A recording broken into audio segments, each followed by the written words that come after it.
This is a video in clinical medicine from the New England Journal of Medicine.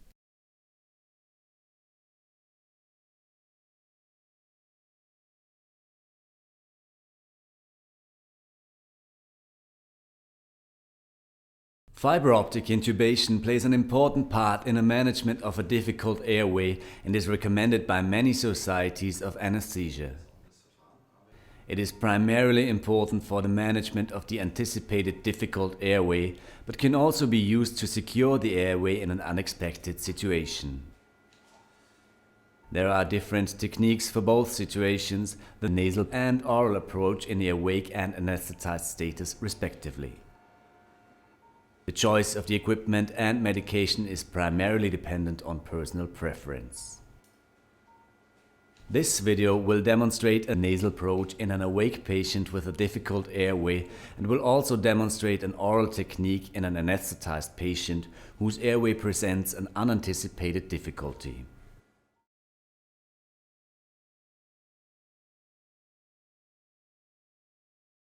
Nasal fiberoptic intubation is indicated when endotracheal intubation is required, but the patient has a known or anticipated condition that will render intubation difficult.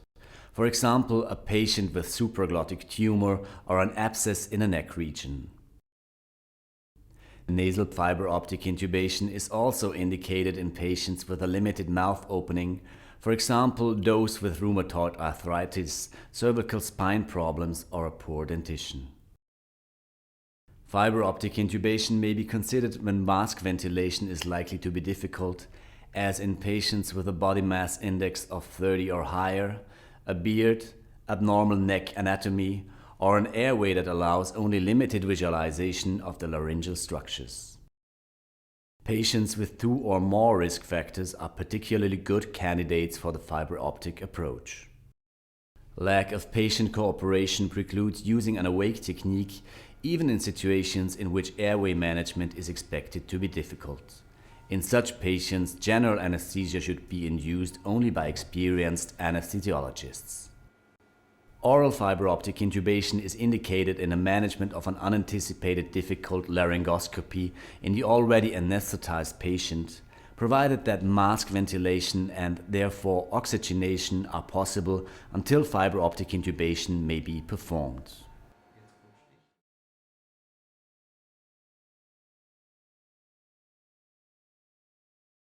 Nasal fiberoptic intubation should be avoided in patients with severe maxillofacial trauma, since the fiberscope or the tube may inadvertently enter the brain. Massive airway bleeding is a relative contraindication to fiberoptic intubation and should only be used by experienced anesthesiologists.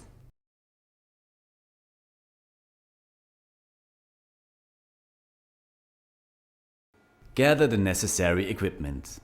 You will need non-sterile gloves, a topical anesthetic with atomizer, 0.5 milliliters of 10% cocaine nasal drops, which is used for vasoconstriction and local anesthesia of the lower nasal cavity, a 2 milliliter syringe with a local anesthetic such as 2% lidocaine for local anesthesia of the larynx and the proximal trachea, a water-soluble lubricant, a flexible armored silicone endotracheal tube with an internal diameter of 6 mm, a 10 milliliter syringe, an anti-fogging agent, tape and a ribbon to fix the tube in place, and a slit oral airway for the oral approach.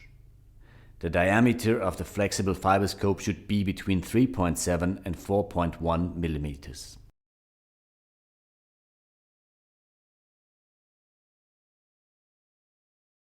Discuss the awake technique with the patient and obtain informed consent before surgery, preferably on the day before the procedure.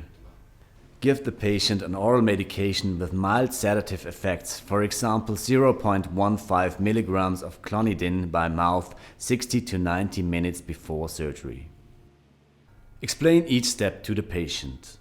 While monitoring the patient, provide 100% oxygen by face mask, administer 2 micrograms per kilogram of fentanyl intravenously, and anesthetize the posterior pharyngeal wall with a topical anesthetic spray. Prepare the inferior nasal cavity by applying 0.25 milliliters of cocaine inside each nostril and close the patient's nose by pressing on both sides with your thumb or forefinger, or ask the patient to do this.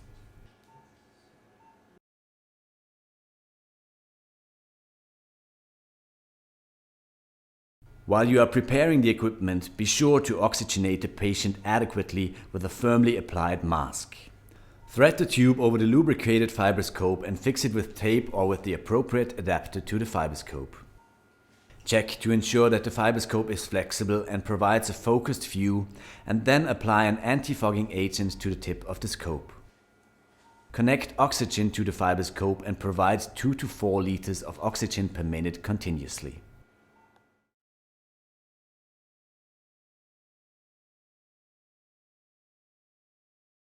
Stand above the patient's head and explain each step as you proceed. Hold the fibroscope near its tip in order to get the best feel for the instrument as it proceeds through the lower nasal passage. Direct the fibroscope parallel to the patient's nasal floor. By constantly keeping the floor of the nasal cavity in view, you will prevent upward movements of the fibroscope, which directs it towards a blind recess. When you reach the posterior nasopharynx, ask the conscious patient to stick out her tongue. This maneuver makes it easier to advance the instrument towards the epiglottis. Simultaneously, lift the tip of the fibroscope, making a slight downward movement with the thumb of the hand that is holding the instrument. If a patient is heavily sedated, a tongue traction maneuver is helpful. At the supraglottic region, introduce 1 to 2 milliliters of local anesthetic through the working channel of the fibroscope while administering oxygen to propel the anesthetic into the area. Advance the fibroscope posterior to the epiglottis and through the vocal cords, taking care to avoid any direct contact with the pharyngeal and laryngeal structures. You can facilitate the advancement through the glottis by making a slight downward movement with the tip of the fibroscope. Understanding the difference between the trachea with its rings and its posterior tracheal membrane and the esophagus is important because sometimes the scope is unintentionally advanced into the esophagus. Inject an additional 1 to 2 milliliters of local anesthetic through the channel of the fibroscope. This stimulus will induce a cough reflex and disperse the local anesthetic within the trachea. Make sure the fibroscope remains in the proximal part of the trachea, as only this area is anesthetized. The introduction of local anesthetic within the trachea and the supralaryngeal region will improve patient comfort and render the procedure easier.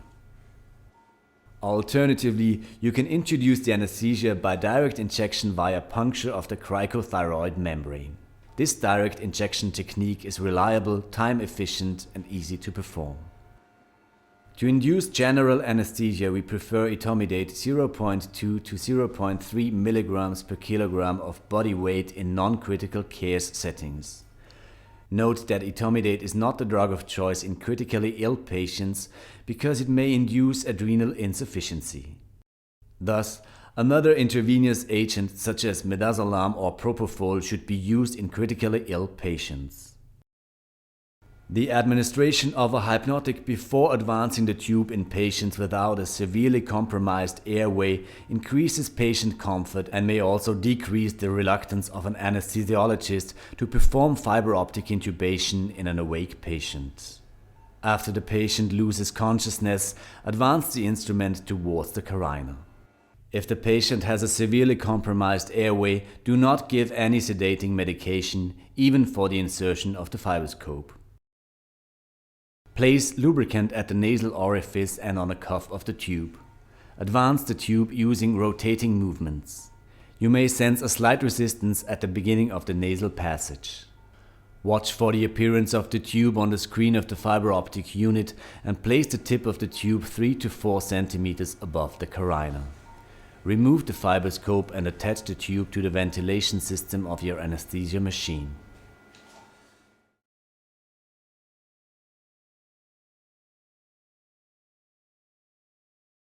If you find it difficult to visualize the larynx of a patient who is already anesthetized and have attempted conventional intubation without success, use bag and mask ventilation to maintain oxygenation. Then place the slit airway in a midline position. Ask an assistant to perform the chin lift and jaw thrust maneuver. Insert the fibroscope at the midline and follow the posterior wall of the oral airway. The end of the epiglottis can be easily recognized as you proceed. Advance the fibroscope through the glottis just above the carina, as demonstrated previously. When the insertion of the fibroscope has been completed, remove the slit oral airway and advance the flexible tube using rotating movements while maintaining the chin lift and jaw thrust maneuver.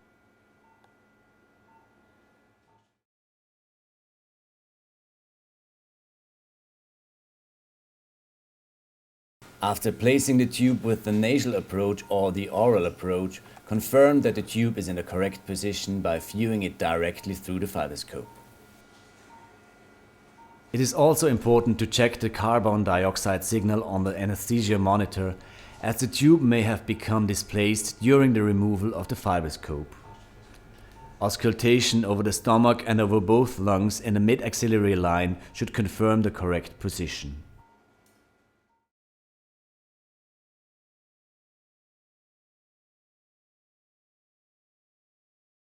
Using adhesive tape, fix the tube onto the bridge of the nose or in the oral intubation onto the maxilla.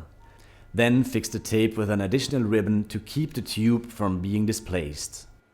Stabilize an oral flexible tube with the previously used oral airway.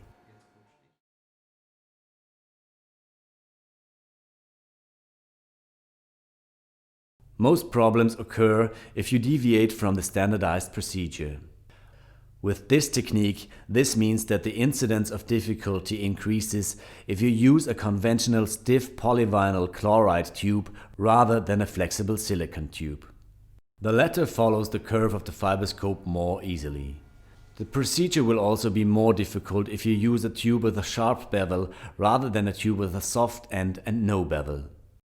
It is very important to minimize the gap between the tube and the fibroscope, since a small gap decreases the likelihood of difficulty when advancing the tube over the fibroscope, especially in the posterior arytenoid region.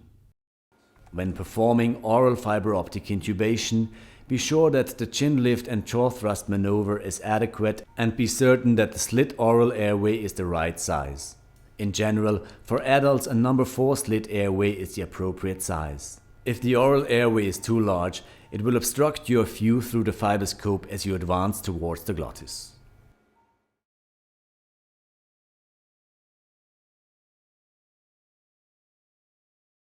Minor complications include epistaxis, hoarseness, erythema and hematoma of the vocal cords.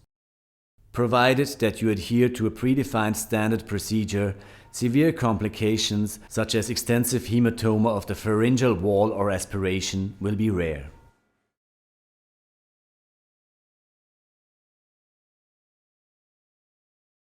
In conclusion, fiberoptic intubation is a standard technique for the management of a patient with an anticipated or known difficult airway. Fiberoptic intubation requires adherence to a strict protocol that is dependent both on personal preferences and local circumstances. This video is intended as an introduction for those learning the procedure. Fiberoptic intubation is best accomplished by those who do it as part of their daily practice.